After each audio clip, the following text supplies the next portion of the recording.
नमस्कार, मैं doctor Jyoti Gautam, assistant professor, department of sociology, government Meera girls college. आज फर्स्ट ईयर की क्लास में पुनः आप सभी का हार्दिक स्वागत और अभिनंदन करती हूँ। आज यह जो हम पढ़ रहे थे पेपर फर्स्ट, उसमें लगातार हमने देखा था कि समाजशास्त्र की विभिन्न अवधारणाएं क्या है, कौन कौन सी अवधारणाओं से समाजशास्त्र आगे बढ़ता है, उसका जनक कौन है, समाज किसे कहते हैं, समुदाय किसे कहते हैं, समिति किसे कहते हैं। आज हम स्टार्ट कर रहे हैं पेपर सेकंड, भारतीय समाज।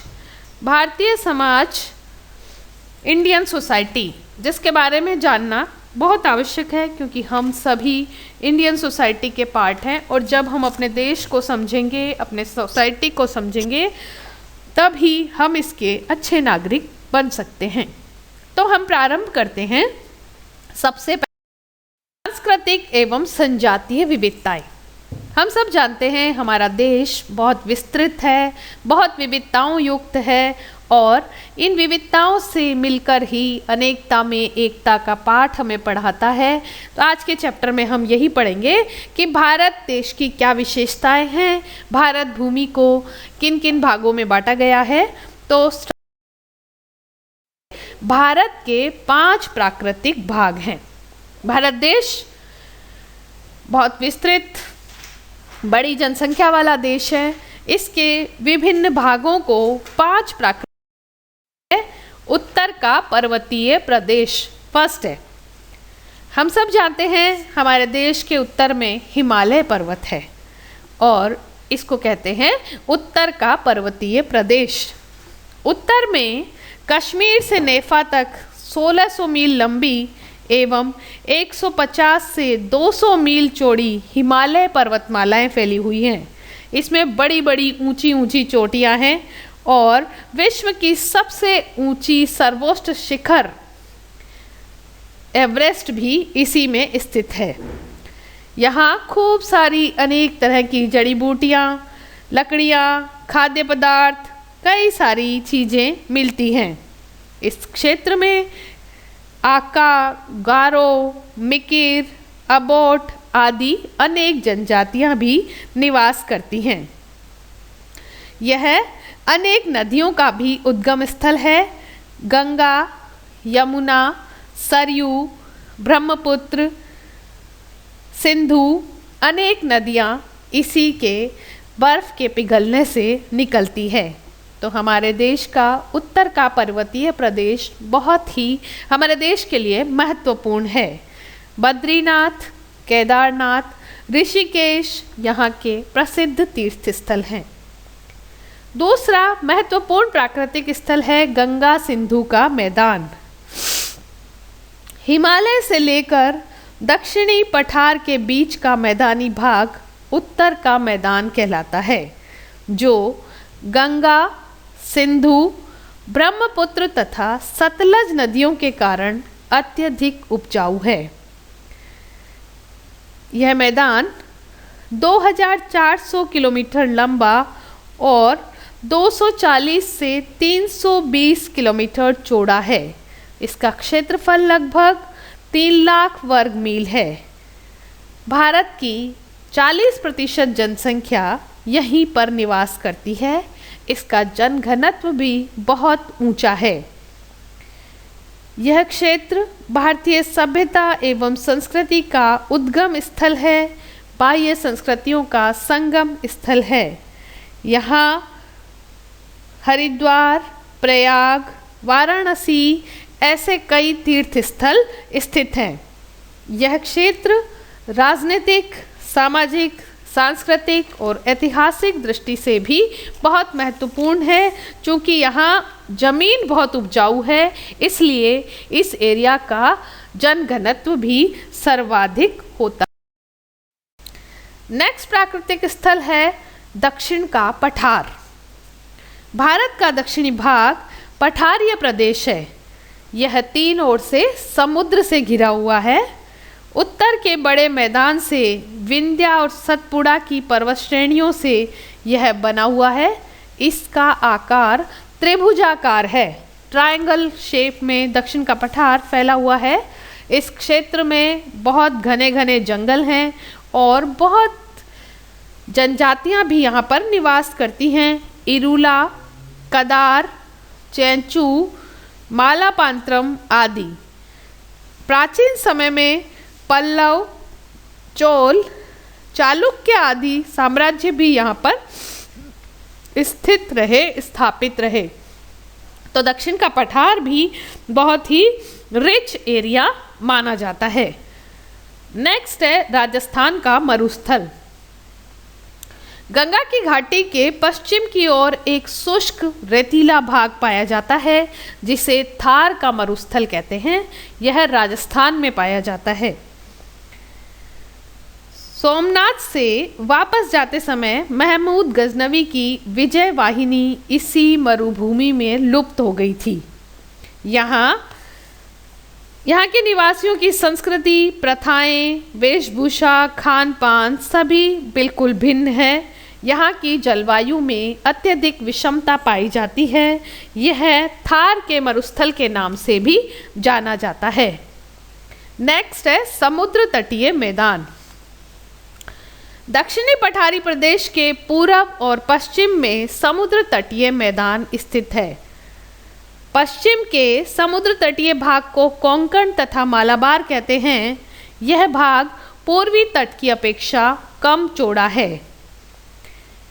पूर्वी और पश्चिमी समुद्र तटीय प्रदेशों में भारत के बहुत ही प्रसिद्ध बंदरगाह पाए जाते हैं, जैसे मुंबई, सूरत, सोपारा, कालीकट, कोच्चि, गोवा, चेन्नई आदि। तो इस प्रकार हम देख सकते हैं कि भारत की जो भौगोलिक रचना है वो बहुत विविधता लिए हुए है। कहीं पर मैदान है, कहीं पर पठार है, कहीं पर पर्वत है, तो कहीं पर समुद्र तटीय मैदान है और कहीं पर मरुस्थल है। इस प्रकार भारत के प्राकृतिक भागों को 5 भागों में बांटा गया है। उत्तर का पर्वतीय प्रदेश, गंगा सिंधु का मैदान, दक्षिण का पठार, राजस्थान का मरुस्थल और समुद्र। प्राकृतिक रूप से इतनी विविधताएं होने के साथ ही देश की संस्कृति में भी, समाज में भी बहुत तरह की विशेषताएं पाई जाती हैं। तो आगे हम अध्ययन करेंगे भारतीय समाज एवं संस्कृति की विशेषताएं। भारतीय समाज एक प्राचीन समाज है और यहाँ की संस्कृति बहुत महान, उच्च संस्कृति यहाँ पर पाई जाती है। तो इसकी विशेषताओं को शुरू करते हैं। इसकी पहली विशेषता है प्राचीनता एवं स्थायित्व। मैंने पहले भी बताया है कि भारतीय संस्कृति प्राचीन संस्कृति है और प्राचीन होने के साथ साथ इसमें स्थायित्व भी पाया जाता है। भारत की संस्कृति, समाज व्यवस्था विश्व की प्राचीनतम संस्कृति और समाज व्यवस्था में से एक है। यहाँ वैदिक धर्म को माना जाता था। आज भी पवित्र वैदिक मंत्रों का तन्मयता के साथ उच्चारण किया जाता है। अध्यात्मवाद, प्रकृति पूजा, पतिव्रत धर्म, पुनर्जन्म, सत्य एवं अहिंसा आदि की गूंज आज भी देश को प्रेरित करती है। तो भारतीय संस्कृति प्राचीन और स्थायी संस्कृति है। इसकी नेक्स्ट विशेषता है सहिष्णुता। यह भारतीय संस्कृति की एक महान विशेषता है। भारत में सभी धर्मों, जातियों, प्रजातियों एवं संप्रदायों के प्रति उदारता, सहिष्णुता एवं प्रेम भाव पाया जाता है। जो भी विदेशी यहाँ आए वह यहीं पर रहने लगे, फलने फूलने लगे। इसी तरह से हर संस्कृति का भारत में मेल मिलाप और संगम हो गया। नेक्स्ट है समन्वय।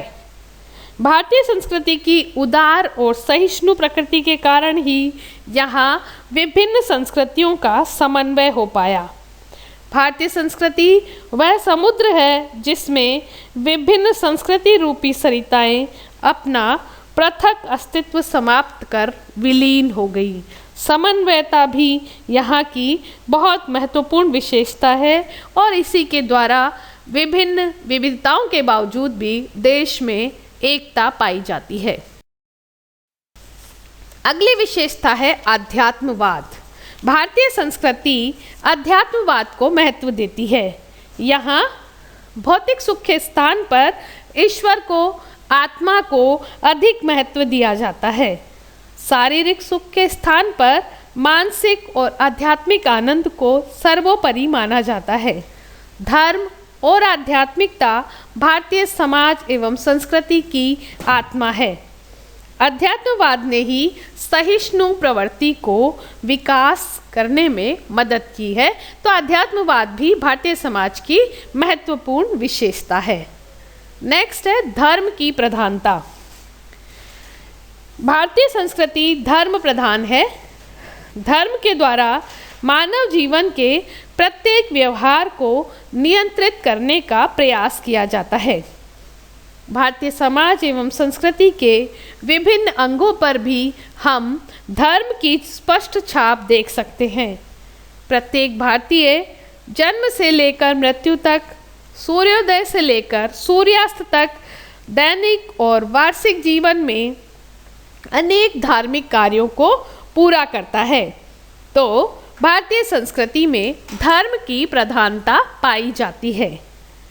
नेक्स्ट विशेषता है अनुकूलनशीलता।